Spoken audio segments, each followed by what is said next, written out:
15 de julho de 2016. Palmeiras e Santos ficam no empate em jogo com recorde de público no Allianz Parque.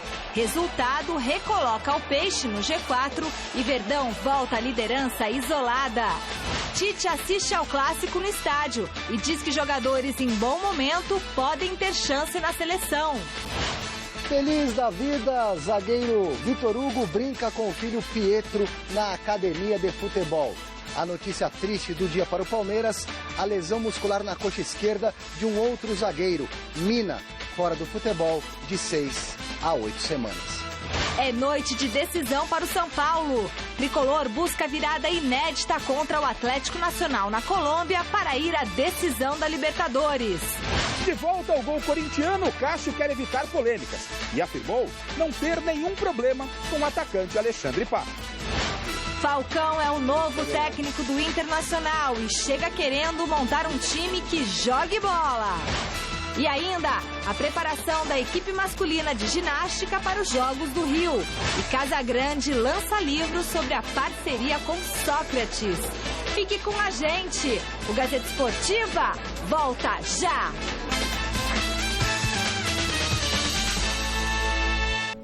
Olá, ótima noite para você que acompanha o Gazeta Esportiva, que hoje tem Milton Pagano nos dirigindo. Então, o Magrão tá lá dirigindo, então vocês sabem que vai ser um programa espetacular. Seguinte, minha gente, foi uma noite com recorde de público lá no Allianz Parque, mais de 40 mil torcedores presentes e os palmeirenses que foram ao estádio viram o Verdão melhor no primeiro tempo e o Santos jogando mais na etapa final. No placar, Celso Cardoso acertou, porque você... Não. Peraí, você falou que ia dar Palmeiras. Volta. Porque o Celso sempre fala empate, né, gente? Mas ele falou que ia dar Palmeiras. Eu também achei que ia dar Palmeiras. No placar, empate em 1 a 1, resultado que devolveu a liderança isolada ao Verdão e recolocou o Peixe no G4. Foi bom para os dois lados. Veja os melhores momentos na narração de Vinícius Rodrigues. Allianz Parque lotado e é hora do show para você ligado na tela da Gazeta. Hoje tem clássico, terça-feira, Palmeiras e Santos. Tá autorizado o Dudu. De perna direita, no meio da área, subiu Mina, tá lá!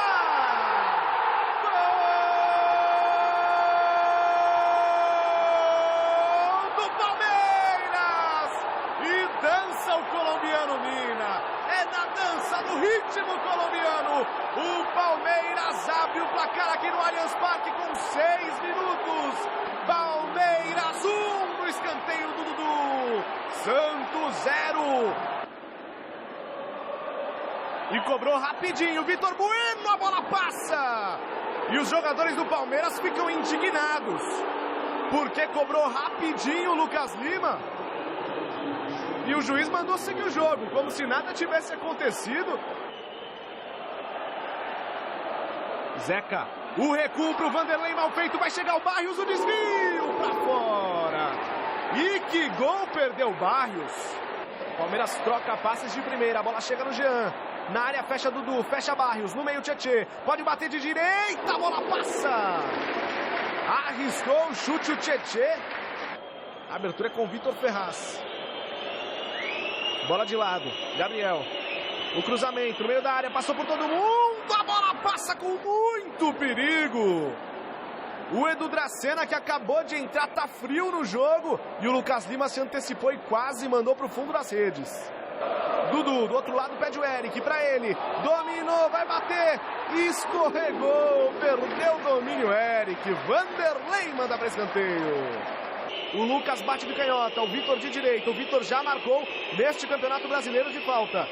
Partiu o Vitor Bueno, direto pro gol. No meio do caminho, Matheus Salles. Gabigol, puxou pro meio, abatido, desvio. Tá lá! Gol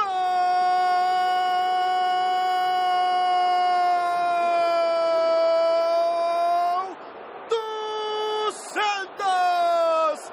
Comemora Gabriel Gabigol. Foi ali comemorar na frente da torcida do Palmeiras. Deixou com o Matheus Salles, ele avança, tem liberdade. É o Matheus Salles contra o Gustavo. Pede Leandro Pereira, sobrou com ele. Leandro Pereira de direita, a bola vai pra fora. marcado pelo Vitor Ferraz, bola no meio, chegou no Dudu, pode pintar o gol do Palmeiras, fez a finta, puxou pro meio, chute, Vanderlei. O Dudu ia fazer um golaço, digamos a verdade, mas chutou fraco. E vem contra-ataque do Santos. São 5 do Santos contra 4 do Palmeiras. O Palmeiras já se reorganizou. Mesmo assim, o Santos tem vantagem numérica. Lucas Lima pro Vitor Ferraz, o cruzamento. A sobra, Thiago Maia. Ô, Thiago Maia. Encerra o jogo. Apita o Wilton Pereira Sampaio. Final de jogo aqui no Allianz. Palmeiras 1, Santos também 1. Palmeiras segue líder. Abre 1 ponto de vantagem sobre o vice-líder, o Corinthians. Eu acho que o primeiro tempo, eu acho que a gente foi um pouco melhor. E no segundo tempo o Santos foi um pocão melhor. Né? Um pouco mais do que a gente foi no primeiro tempo. Isso eu imagino assim. Além de não ter jogadores importantes já desde o início, nós perdemos 2 jogadores importantíssimos durante a partida, você fica amarrado para fazer a troca, né? Então, a terceira troca eu fiz com 10 minutos de jogo. Voltamos para o segundo tempo, melhor posicionados, adiantamos a nossa marcação, começamos a jogar dentro do nosso padrão de partidas, aí sim a equipe voltou a ter a posse de bola, ter a criação, ter a mobilidade, movimentação, jogou o Palmeiras para dentro do seu campo de defesa e, infelizmente, só não conseguimos o segundo gol. Aí sim, por uma condição que a própria partida apresente. Eu acho que o empate foi justo e ele é um bom resultado para nós, não é um resultado de todo ruim, não. A gente tem que entender que tem dias que a qualidade plástica não vai aparecer tanto como foi hoje, e apareceu a luta, a entrega, e por isso nós conseguimos 1 ponto. O Santos fez por merecer um resultado melhor. Não saio chateado nem insatisfeito, muito pelo contrário. Eu vi uma equipe vibrante, coletivamente querendo, buscando, não se entregando em momento nenhum, não se incomodando com 40 mil torcedores e indo buscar o resultado a todo momento. Grande noite para você que acompanha o Gazeta Esportiva. O resultado, eu imagino, foi melhor para o Santos do que para o Palmeiras. Num campeonato difícil como é o Campeonato Brasileiro, que você precisa somar mais pontos até a última rodada, o ideal é que você vença sempre em casa e conquiste também o maior número de pontos possíveis fora de casa. Ou seja, não basta só empatar fora, você tem que empatar e vencer algumas. Então, para o Palmeiras, perder ponto em casa não foi um bom negócio, não. É 1 ponto só à frente do Corinthians, já tem um jogo fora da próxima rodada. Para o Santos, não. O Santos estava em desvantagem no placar, chegou ao empate no segundo tempo. O Palmeiras foi até melhor que o Santos no primeiro tempo, pelo que eu pude acompanhar depois do jogo. E poderia até ter feito mais gols, né? Não fez e acabou punido no segundo tempo com o gol do Gabriel. Flávio Prado. Boa noite, Celso, Michele, amigos do Gazeta Esportiva. Foi um jogo com um público espetacular, né? Só aquele jogo Palmeiras e 15 de Piracicaba teve mais gente no velho Parque Antártica. E o resultado para mim justo, normal, melhor um tempo o Palmeiras, melhor outro tempo o Santos. Mas foi menos do que eu esperava mais desse jogo. Achava que o jogo ia ser... Eu cheguei até a falar segunda-feira aqui que talvez fosse o melhor jogo do ano. Não foi isso, né? Ele teve alguns momentos decepcionantes.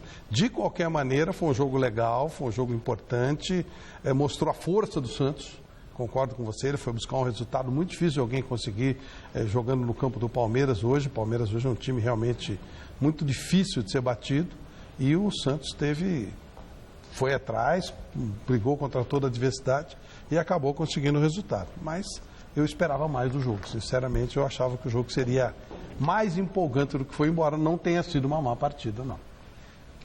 Bom, entre os mais de 40 mil presentes, né, que estiveram lá e quebraram o recorde lá no Allianz Parque, estava quem? O técnico da seleção brasileira, Tite. Veja na reportagem de Adriano Dolfi. A partida no Allianz Parque contou com uma presença ilustre do técnico Tite da seleção brasileira. Antes da bola rolar, ele conversou com a imprensa e falou da expectativa para um dos jogos mais esperados do ano. A responsabilidade é acompanhar. Eu não estou fazendo isso, eu tenho repetido, não por simpatia, mas por uma responsabilidade profissional de acompanhamento. Não para julgar quem é melhor, mas para quem está melhor. E aí precisa estar ao vivo também assistindo. Ô Tite, qual que é a importância do técnico estar no estádio e não apenas acompanhar pela TV o jogo? A atmosfera é diferente, a amplitude daqui a pouco dos movimentos é diferente. A bola está do lado esquerdo, tu consegue ver a compactação e o movimento do lado direito. Tu seleciona as tuas próprias imagens, né? Tu enxerga com o teu próprio olho. Fora o feeling, a percepção, a energia, o nível de concentração, enfim, todo o espetáculo que envolve. Existe a possibilidade, então, de um jogador com a idade do prazo ainda ter chance Todos que trabalham em alto nível, todos que estão em nível de excelência, em grandes clubes, em grandes momentos, têm essa possibilidade. Eu volto a dizer, eu quero ter a possibilidade de julgar o momento de cada um, não julgar quem é melhor, mas o momento. A seleção é fundamentalmente 3 dias, 7 dias, 2 jogos, em que os melhores atletas, os seus melhores momentos devam estar. É isso que eu busco. Bacana, né? O Tite estando lá, presente, acompanhando. E hoje nós vamos falar de Libertadores. É bom, bacana, mas é obrigação dele, né? É o técnico da seleção brasileira. Não é tão obrigação dele, porque claro os outros não faziam isso. Claro que faziam. Talvez não fossem aos estádios, mas tinham que ver os jogos. Eu acho que é obrigação. Eu vejo... Ele tem que ver todos os jogos possíveis e imagináveis no Brasil, fora do Brasil, afinal de contas, para ter uma noção exata do que está acontecendo para ele convocar. O que você acha, Flávio, dele estar presencialmente ali vendo o jogo? Se ele achar que vale a pena. Eu fico um pouco assustado que ele vai ver, por exemplo, Botafogo e Flamengo. Eu espero que ele não convoque o Sassá, né? Mas essas coisas, fora isso, tá tudo normal. Mas é legal. Ele gosta de futebol. Mostra trabalho, mostra vontade. Lembra que 24 horas depois de ser convocado, ele foi ver, foi lá para os Estados Unidos. Eu lembro, cidade longe pra caramba. Ele foi Chicago, se eu não me engano, né? Então, legal. Isso aí, sair da zona de conforto. E nós já vamos falar de Libertadores, porque o São Paulo tem jogo de vida ou morte hoje pela competição. Mas antes, vamos à nossa enquete, que está no ar lá no site gazetesportiva.com, muito além dos 90 minutos. Quem que avança a grande decisão, hein? O Atlético Nacional ou o São Paulo, Flávio Prado? Nossa. Com o pé nas costas, o Atlético Nacional? Vou ficar muito surpreso se o São Paulo não tomar uma sacolada lá, porque o Atlético Nacional é muito melhor, ele está mais completo, ganhou por 2 gols de diferença. São Paulo não terá Kelvin, Ganso, o God of Zaga. Michael? Não é God of Zaga? São Paulo que fala isso, então. É o God of Zaga que fez aquela... Então, mas eles falam, então acho que a possibilidade de uma sacolada é bem considerável. Mas ele Deus não era o Lugano? Tá cheio de Deus então vai. lá. Deus vai. Então tem pode ser que Deus faça o que God of Zaga não faz. Eu só estou falando o que os outros falam. Fala Gabigol, eu falo Gabigol. God of Zaga, tá tudo certo. E mas Celso? Passa quem? Nacional, Atlético, claro. Beleza. Claro, pelas circunstâncias, né? O Flávio já falou, mais time, construiu uma baita vantagem no estádio do Morumbi. Sei lá, só um milagre. Fala o mecatombe que dá São Paulo. Então tá. Então, só o mecatombe classifica o São Paulo para a próxima fase. São Paulo classificado, minha gente. Pode apostar. Se tiver aposta, pode apostar. Porque agora vai, Salsão. Cada vez mais você ratifica o seu amor por mim. Eu amo você, mas eu amo muito mesmo. Não tenho medo de falar, não. É um casal realmente muito apaixonado há muito tempo. Casal não, mas eu amo o Celso. Seguinte, você acesse o site gazetesportiva.com e vote. Você confia no São Paulo? Agora que o Celso falou que vai dar São Paulo, com certeza, né? Então, no final do programa de hoje, a gente tem o resultado desta enquete. Libertadores, com a missão de tentar reverter a derrota no primeiro jogo por 2-0, o técnico Edgardo Balsa, dessa vez, não quis fazer muito mistério, já definiu a equipe que vai para o confronto de daqui a pouquinho contra o Atlético Nacional da Colômbia, num jogo que define uma vaga para a final da competição. O São Paulo fez nesta terça-feira o último treino antes da partida de logo mais às 15:10 contra o Atlético Nacional pela semifinal da Copa Libertadores da América. Com a derrota por 2-0 no Morumbi, o tricolor precisa pelo menos repetir o placar para levar a disputa da vaga para a decisão por pênaltis.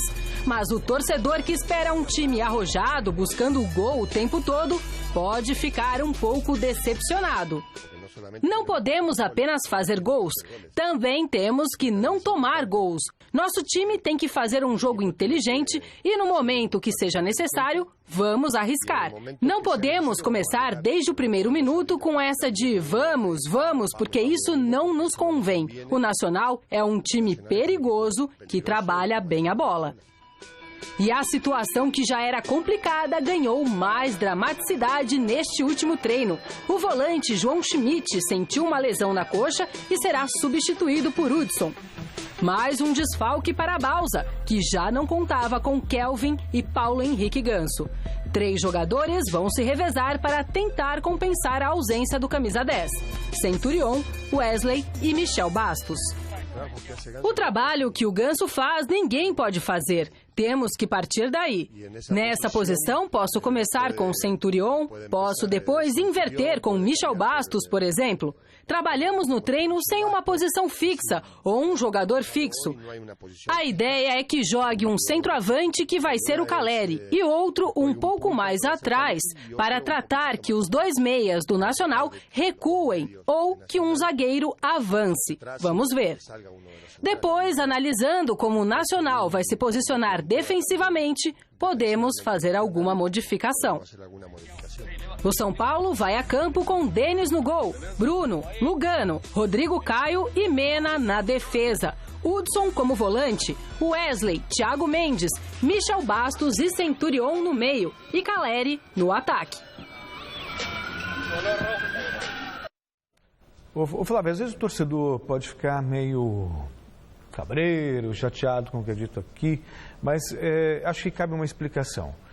O São Paulo tem uma camisa de respeito, tem uma tradição, tricampeão da Libertadores, isso não se discute.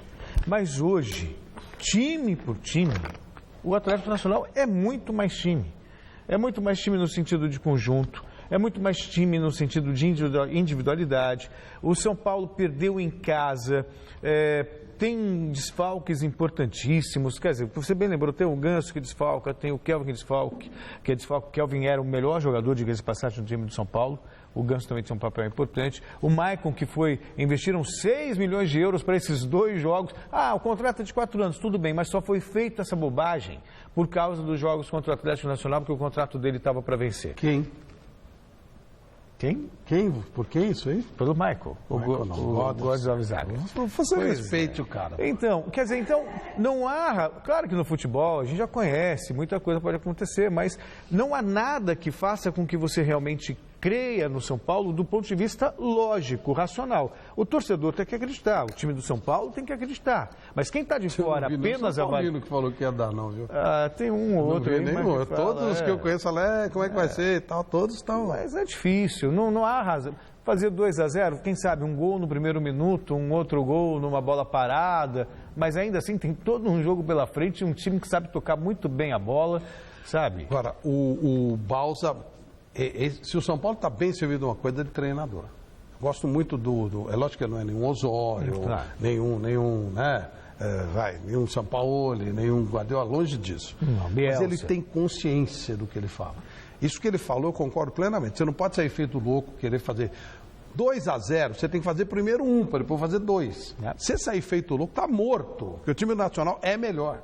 Então você tem que tentar jogar com tranquilidade no erro do adversário. Meio que assim, já está tudo perdido mesmo, vamos devagar. Se afobar, é sacolada. Acabou. Então, quer dizer, ele tem toda a razão, vamos devagar, está bem fechadinho e tal. Imaginar que algum jogador esteja bem, né? Contar com Wesley, Deus da raça, esteja bem. Tá, o Hudson. Então, Centurion. Vai fazer o quê? O elenco celestial, o time. O elenco é fraco, né? Claro. E aí, mas imaginar que os caras... Lembra o jogo contra o Toluca, que o Centurion jogou? Ele é uma lata, mas uma lata que a lata jogou, vai fazer o quê? Pode acontecer um milagre outra vez. Mas aí são milagres, são coisas assim fora do padrão. Mesmo Portugal contra a França, não digo que foi um milagre, mas bom, foi um milagre também, porque... Mas era 0-0 e tinha o Cristiano Ronaldo. E uma prorrogação. Não, depois perdeu, mas o Portugal, antes do jogo, você fala, bom, primeiro que é 0-0, né? Você ia para os pênaltis. Segundo, o Portugal tinha o Cristiano Ronaldo. Claro. O São Paulo, se somar todo o elenco do São Paulo e multiplicar por 100, não dá meio Cristiano Ronaldo. Não dá, né? Aí já eu digo comparar o elenco, o time de Portugal com o time da França. Sim, isso você tem razão. Né? Mas a situação de Portugal era muito mais fácil. Mais fácil. Porque se ele empatar 0-0, ia para os pênaltis. Ia para a prorrogação. Sim, agora não. No caso do São Paulo, tem a obrigação 2-0 lá, com o elenco inferior e sem 3 jogadores. E não pode tomar gol, né? Não, se tomar, é um negócio completamente fora do padrão. Impossível. Mas se começar e já fizer o gol, é assim, ó, vocês têm que começar o jogo e já fazer o gol. É isso que a minha preleção é essa. Começou, faz o gol, desespero. Claro. E depois faz mais um. Só falta avisar o time adversário, né? Isso aí me lembrou. Só falta lembrar o time adversário e deixar fazer o gol. Isso aí me lembrou uma tradicional história. Quando o Brasil foi jogar com a União Soviética, antes da Copa de 58, o Fiola fez uma preleção, pega aqui, mira lá e tal, cheguei e tal, você vai dizer isso, aquilo. Aí o Garrincha, alguma dúvida, ele levantou, combinaram com os russos. Aí, entendeu? Tem que fazer algo inesperado, surpreenda o adversário. Não vá. Não apareça para jogar. Aí é WO, aí fica muito feio. Não vai mais, o São Paulo vai marcar. Não, tem 0-0-0-0-0-1, vai. Pode ser. Não, mas depois que o Celso falou isso aí, realmente eu estou confiando no São Paulo, porque os deuses da bola conspiram quando ele fala da hecatombe. 2 jogos marcaram a abertura da 16ª rodada do Campeonato Brasileiro da Série B. O Paraná empatou com o Paysandu no Durival de Brito em 0-0. Londrina conseguiu uma importante vitória diante do Atlético Goianiense no Serra Dourada. Veja os gols. Fora de casa, o Londrina conseguiu um ótimo resultado contra o Atlético Goianiense, em noite do atacante Keirson. Ele abriu o placar antes do intervalo. No segundo tempo, o time da casa chegou a empatar com Marlon, aproveitando o rebote da trave. Mas na sequência, Keirson marcou o segundo dele e garantiu a vitória ao Londrina, 2-1. Agora a equipe do Paraná está a 3 pontos do Ceará, primeiro time do G4. Sócrates e Casagrande, uma história de amor. Esse é o livro que o ex-atacante do Corinthians lançou para contar a história de uma relação que 2 ídolos que marcaram época com a camisa do Timão. Reportagem do Alexandre Silvestre. Páginas de uma saga protagonizada pela dupla Sócrates Casagrande. Dentro e fora de campo, uma relação linda de amor, conquistas, drama, amizade e desavenças. No campo a gente sempre pensou a mesma coisa, então no campo foi uma coisa mais completa, fora do campo foi uma coisa mais amorosa, podemos dizer assim. Não teve briga, não teve nada, primeiro teve um afastamento normal, depois teve uma ideia, uma opinião, alguma coisa diferente. Ele era muito irônico, ele me definiu numa certa época de um jeito que eu não achava que era aquilo e a gente se afastou, mas nunca eu discuti com ele, nunca eu fiquei nervoso com o Magrão e nunca ele ficou nervoso comigo. Ele ficou incomodado, por exemplo, que eu trabalhava na TV Globo e eu ficava incomodado que ele não terminava nada que ele começava. Tudo que ele começava ele não terminava e isso me incomodava, porque eu era profissional, sou profissional e aí as desavenças começaram a ter. Eu cobrava dele isso e ele falava para mim que eu tinha me vendido ao sistema. Isso aí para que eu engolisse foi difícil. 2 jogadores simbólicos de uma geração que trocaram de papel ao longo da vida. Eu vi o Sócrates fazendo o papel de pai do Casagrande durante anos e assisti uma conversa entre os dois, já ambos tendo parado com o futebol, em que havia uma inversão de papéis. Eu acho que eles são realmente 2 seres complementares. Caminhos que se cruzaram em vários sentidos, inclusive na perdição. Teve meus problemas com drogas, que eu tive que me tratar, eu tive que focar em mim e tal, e a vida dele continuou. Ele também entrou numa dependência química, que também deve ter se perdido no meio do caminho,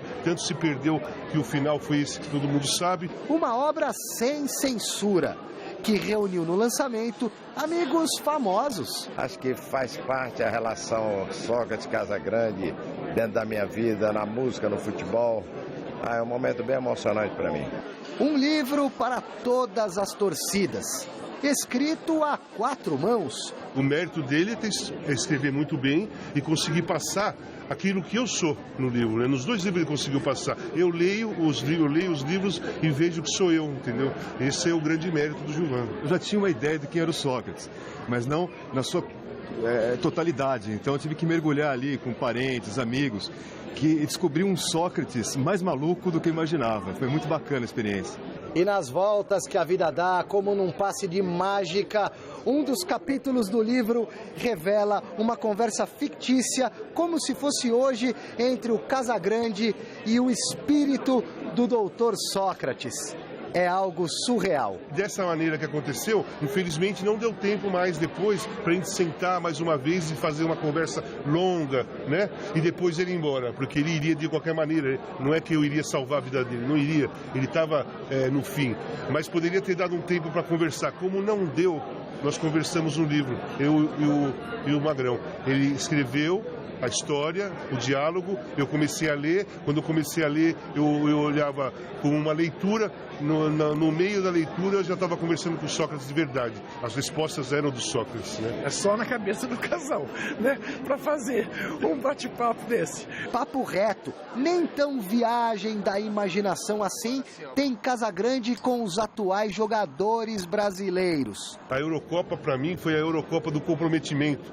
Você vê, eu vi coisas maravilhosas na Eurocopa. A chegada da Islândia, como a torcida recebeu, a Irlanda, País de Gales, o Cristiano Ronaldo, como ele se comportou, de comprometimento por Portugal. Eu acho que se os jogadores brasileiros viram a Eurocopa, eu acho que vai mexer com eles. Eles vão perceber que eles não fazem nada daquilo que os jogadores na Eurocopa fizeram. Talvez agora eles consigam ser mais comprometidos. Dito, feito, assinado e ponto final.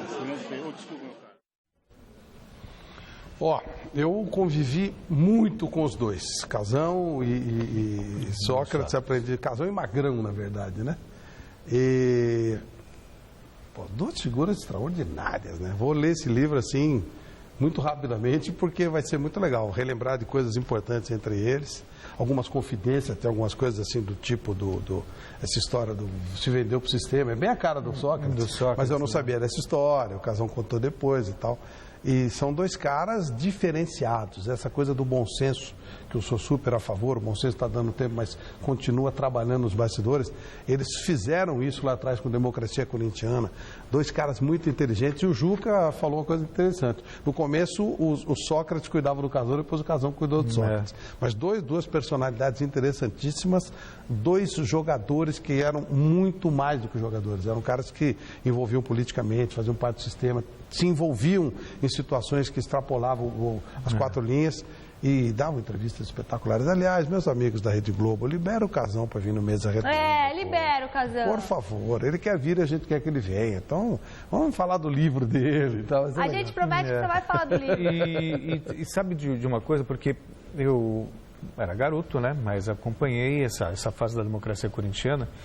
E era, na verdade, algo extraordinário no mundo do futebol. O futebol sempre foi marcado pela alienação, sabe? Por jogadores nada engajados.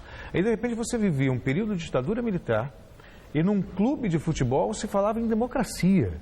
Quer dizer, a gente está falando de 1982, 1983, o Casagrande era um garoto. 81, por aí que eles 81 começaram, né? E você tem que incluir o Vladimir nessa parte também, que o Vladimir também fazia parte desse grupo, tinha o né? Pita, ponta esquerda, que fazia, todos participavam muito. O Mário Travalini com a sua tranquilidade. O próprio diretor de futebol na época, Adilson Monteiro Alves. Importante. Mas era bacana por causa do discurso, quer dizer, então a gente está falando de tempos difíceis, de uma censura absurda, e você via uma classe envolvida com o futebol, que todos criticavam por não ser engajada, falar em democracia.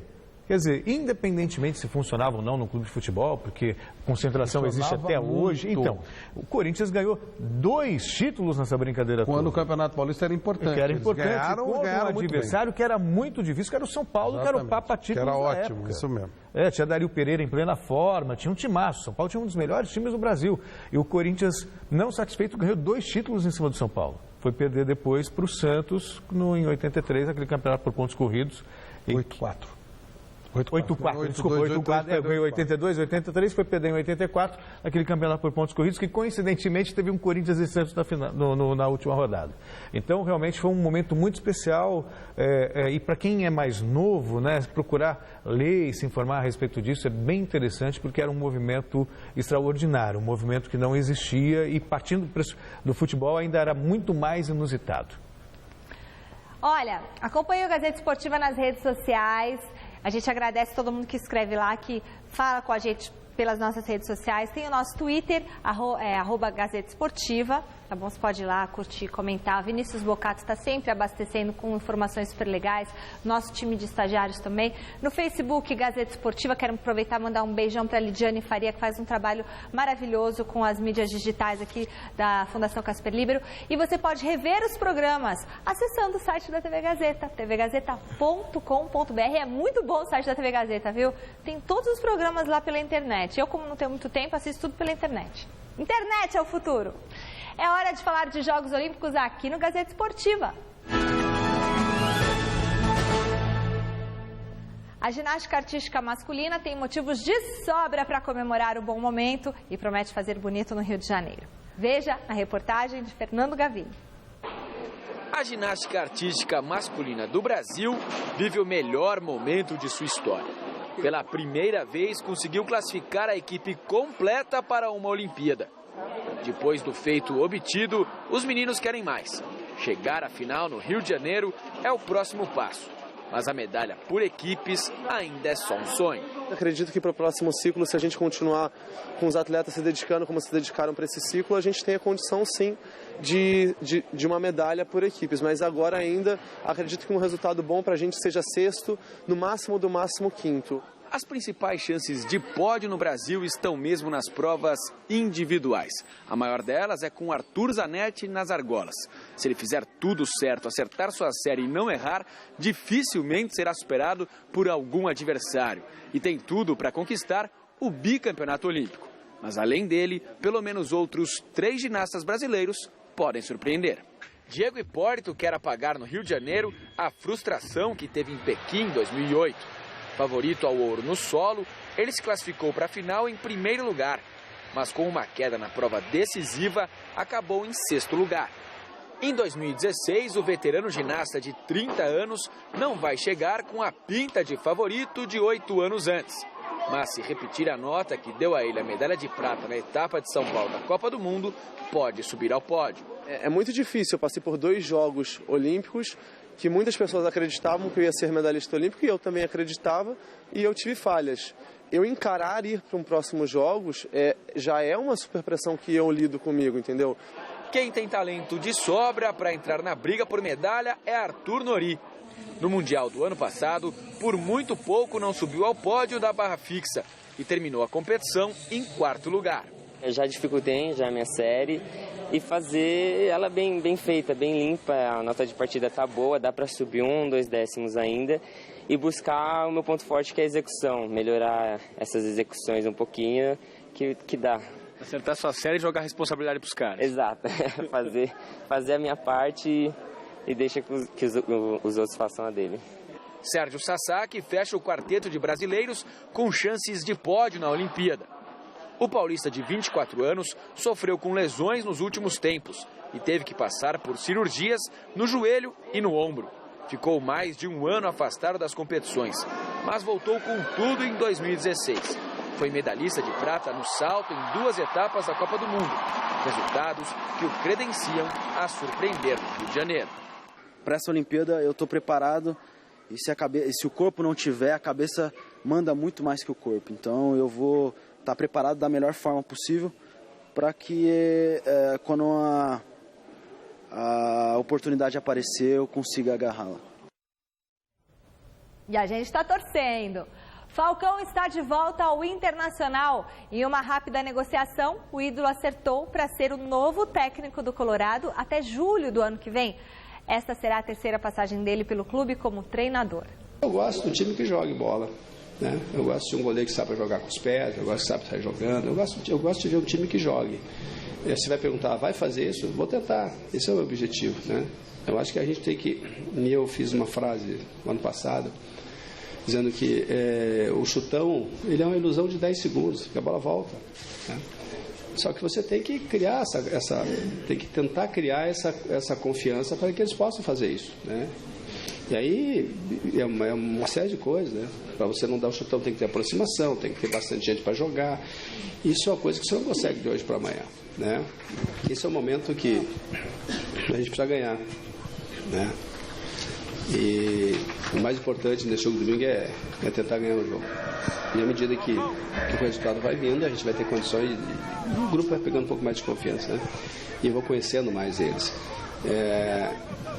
Se a gente puder fazer um bom jogo, melhor. Não dá para fazer muitas modificações, né? Acho que a grande modificação de início tem que ser que a gente possa ter o torcedor do lado. Bom, o Falcão foi disparadamente o maior jogador da história do Internacional, né? E talvez, tem o Totti hoje, mas você pode colocar entre os 3 maiores da Roma, mas é Internacional. E depois ele teve aquela passagem no clube que ele não, como treinador, que o pessoal, que ele saiu... E conversando com o Falcão, que é um cara que tem um ótimo relacionamento, teve recentemente aqui no Mesa Redonda, e ele dizia o seguinte, que ele se sentia muito frustrado por não ter conseguido trabalhar, fazer um trabalho consequente, ter respaldo no clube onde ele é o cara. Pô. Falcão e Internacional são muito ligados. Felizmente aparece essa chance, mas que seja uma coisa decente. Não é se ele perder 3 jogos, isso aí. Tem que ser uma coisa decente, uma coisa séria. Sinceramente, você acha que dá para confiar nesses dirigentes do futebol brasileiro? Não. Em primeiro lugar, que me perdoem com o respeito que eles merecem, mas são todos amadores. Tem lá, a maioria deles, tem lá suas empresas, estão lá no clube pelo status de estar num clube. A maioria deles. Se fosse só isso, era bom. Pois não, eu estou sendo bonzinho. Né? E aí tem que dar... Eles não têm coragem, eles são covardes. Então, se o time perde 1, 2, começa burburinho de conselheiro, de torcedor, aí o que eles fazem? Manda o treinador embora. O Falcão, até por tudo que ele já viveu no Internacional, ele mereceria pelo menos 1 ano para poder montar o time sem ninguém enchendo a paciência. Montar um time, montar um plano de jogo, porque não dá para fazer mágica. Agora, Celso, como é que você pode exigir isso se os caras não sabem o que eles querem? Vamos puxar só o histórico do... Diego Aguirre. Pois é. Que jogava ofensivamente, marcando na frente e tal. Entrou o Argel. Lá atrás. Agora entra o Falcão, que é o intermediário do Sul. Eles não sabem o que eles querem. Nada. Eles não sabem, não sabem, não tem um projeto de jogo. O único que tem é o Corinthians. E está dando certo por causa disso. Claro. Sai o Tite, entra o professor Cris e a coisa fica mais ou menos... Claro que é diferente. Sim, mas existe um perfil, existe um perfil de jogo que ajuda muito. Então, e o Internacional é um time organizado. Ou seja, já foi muito organizado. Mas parece que bagunçou. Tomara que dê tempo ao Falcão de criar um projeto de jogo para o time. Depois você pode mudar. Ninguém é eterno. Mas dentro de um projeto de jogo que o Falcão tem capacidade de fazer. Eles ficam com a batata quente não, eles ficam pensando quem chamar. E pensam em nomes. Não em projeto, em nomes. Não, quem pode me respaldar melhor. Isso, quem é que a torcida pode gostar mais. Que cara eu dou para me proteger. O Falcão foi ídolo, né? Gosta de prestígio. Aí... Isso dura 4 jogos, 5 jogos, 5 derrotas seguidas. E ele fez um belo trabalho no esporte, hein? Ele foi demitido também por bobagem, por incompetência e coisa sem explicação. Eu acho que é um cara, Falcão Internacional é perfeito, é Celso e Michele. É perfeito, casamento perfeito. Verdade. Flávio Prado e Vanderlei Nogueira. Por exemplo. Quase 30 anos, é um casamento perfeito. Ele ganhou o Campeonato Brasileiro pelo Inter em 75, 76 e 79. Sendo que 79 invicto. E 2011 teve uma passagem vitoriosa por lá também. Bom... o Santos... E para quem... Só, já a gente está tão saudosista hoje, né? Falando de democracia corintiana. Não. Eu tô. Eu acho que tudo de hoje é melhor do que do passado. É que você falou do Falcão. Hoje não tem um jogador do tamanho do Falcão numa seleção brasileira. Olha o que ele jogou. Seleção brasileira, mas tem... Olha o que ele jogou. Tem o Neymar, que é um jogador... Só, né? Você tinha o Falcão... pintando e bordando no Inter, depois foi para Roma. Naquela seleção de 82, você falou do Neymar. Você tinha Falcão, você tinha Cerezo, você tinha Sócrates, você tinha Zico. Olha outro jeito de jogar bola. Eu acho que tudo hoje é melhor do que antes. Tudo. Evolução, em todos os sentidos. As pessoas são mais obrigadas até a pensar mais. Hoje você respeita mais o ser humano, a condição humana é diferente. Quando você citou isso aí, o nosso programa, por exemplo, era feito com as câmeras que a gente vê aqui no pré da Gazeta. Você fazia, era um matique, umas fitas enormes, negócio... Eu lembro do matique. Então, Hoje você tem um CDzinho desse tamanho e tal. Hoje, para você fazer uma reportagem, você liga do celular e você entra ao vivo. A Michelle transmitiu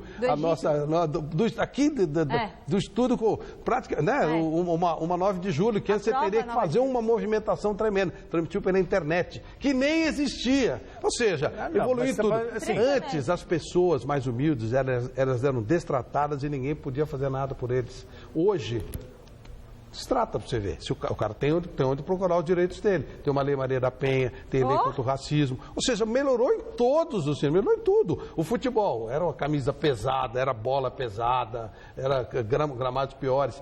Se os caras do Brasil não têm vergonha na cara, são incompetentes ou são tão safados que eles não conseguem aproveitar disso, é diferente. Mas o fato do Brasil ser incompetente não significa que as coisas melhorarem muito. Eu concordo nisso. Isso é uma questão tecnológica, um monte de coisa evoluiu, sem dúvida. Mas em termos de seleção brasileira, eu tenho muito mais saudade da de 82. A seleção brasileira é vergonhosa. Olha quem está lá dirigindo. Era o Julito Coutinho. Hoje é Marco Polo Del Nero. Aliás, eu estou sabendo que estão conspirando contra ele. Tem o meu apoio, os conspiradores.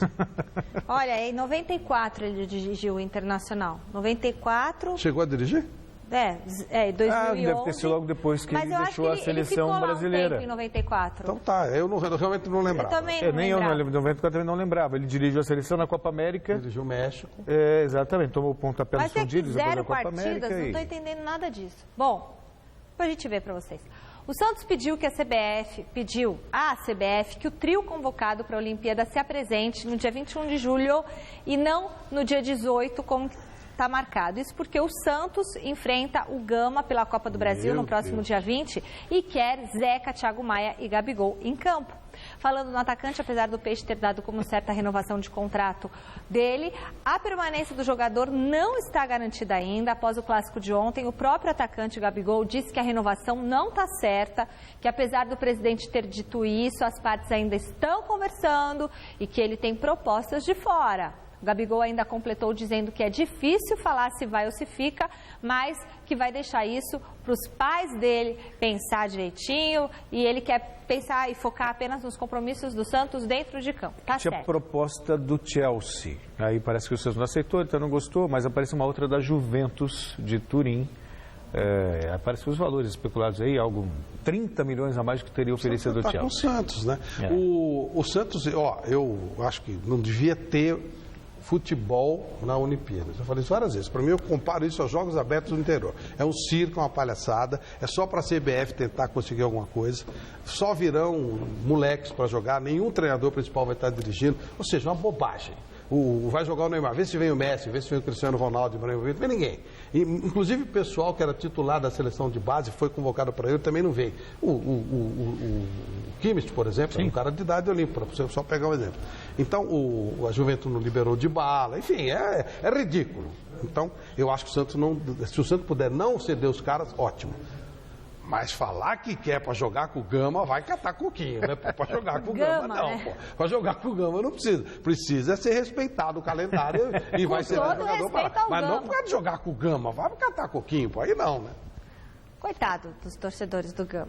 O líder do Brasileirão, o presidente, recebeu uma má notícia hoje. O Alexandre Silvestre acompanhou a reapresentação do Palmeiras e tem as informações.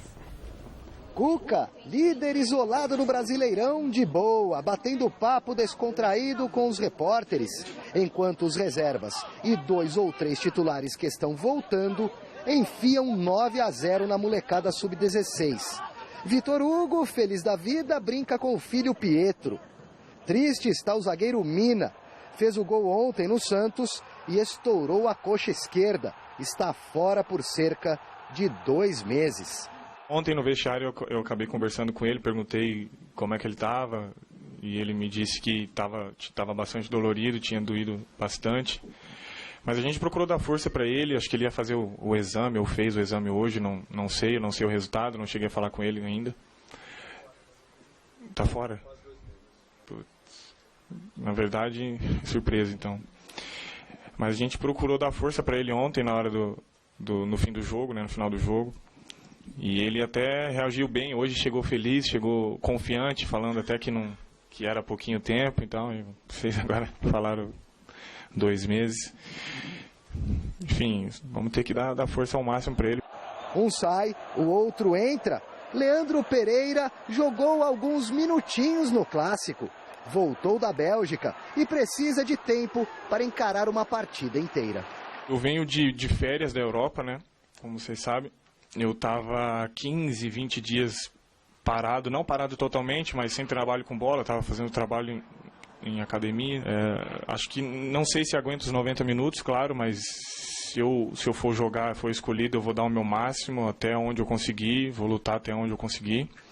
E nós viemos fazendo um trabalho bacana com o professor Omar, enfim, com toda a comissão aí para entrar em forma rápido. Para o duelo de domingo contra o Internacional em Porto Alegre, no Beira-Rio, o Palmeiras contará com o retorno de 3 atletas que cumpriram a suspensão automática pelo 3º cartão amarelo, casos do Gabriel, do Thiago Santos e também do Roger Guedes. Praz e Jesus encaram o Colorado no final de semana e depois desfalcam o Verdão em 6 rodadas do Campeonato Nacional, pois irão defender o Brasil nos Jogos Olímpicos do Rio de Janeiro.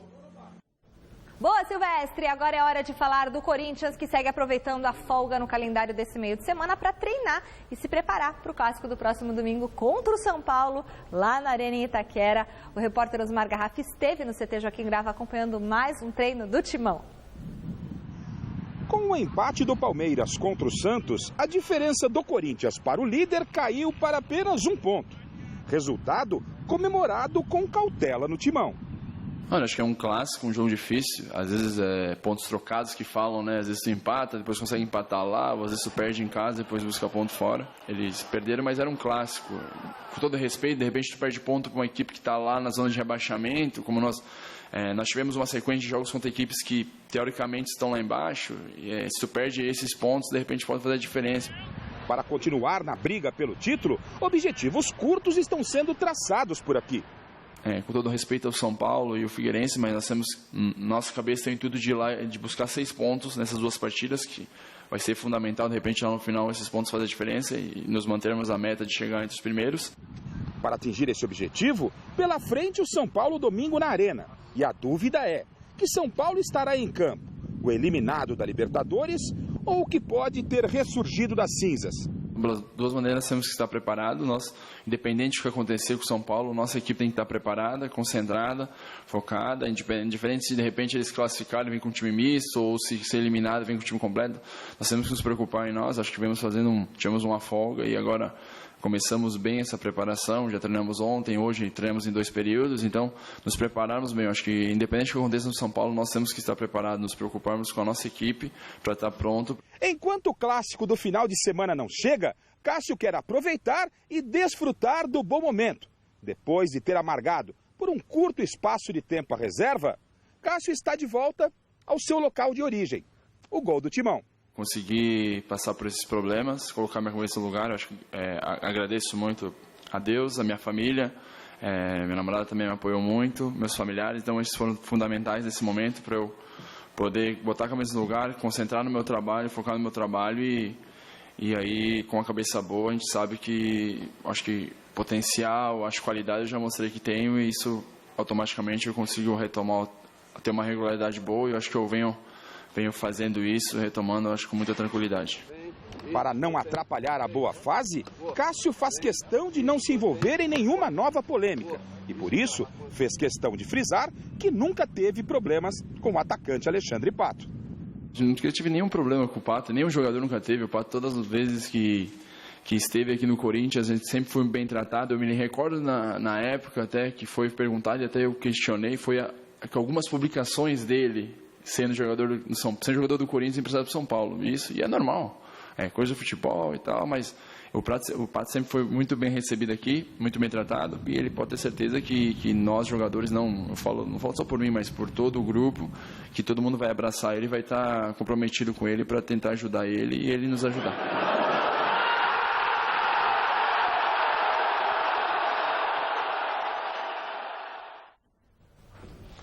Celso, aproveitar Alexandre Pato é uma questão de inteligência. É óbvio. Primeiro porque paga muito. Segundo porque ele joga muito.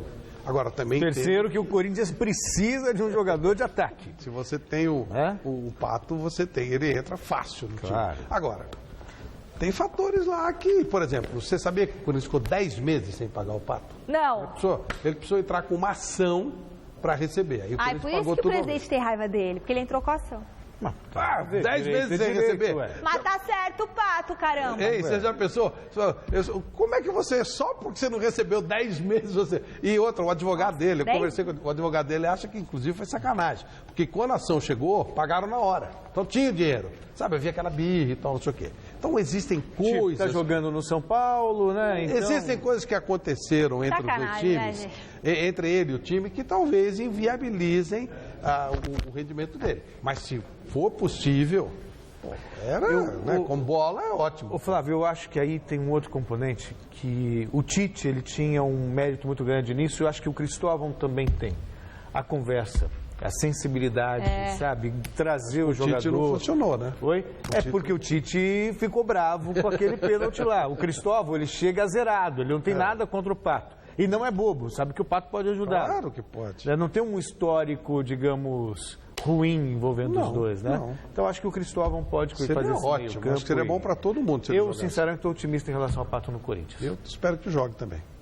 Muito bem, Fini, o nosso editor do site gazetesportiva.com, foi a terceira passagem mesmo, a primeira foi em 93, do Falcão lá no Internacional. Boa! Site gazetesportiva.com, o melhor site do Brasil.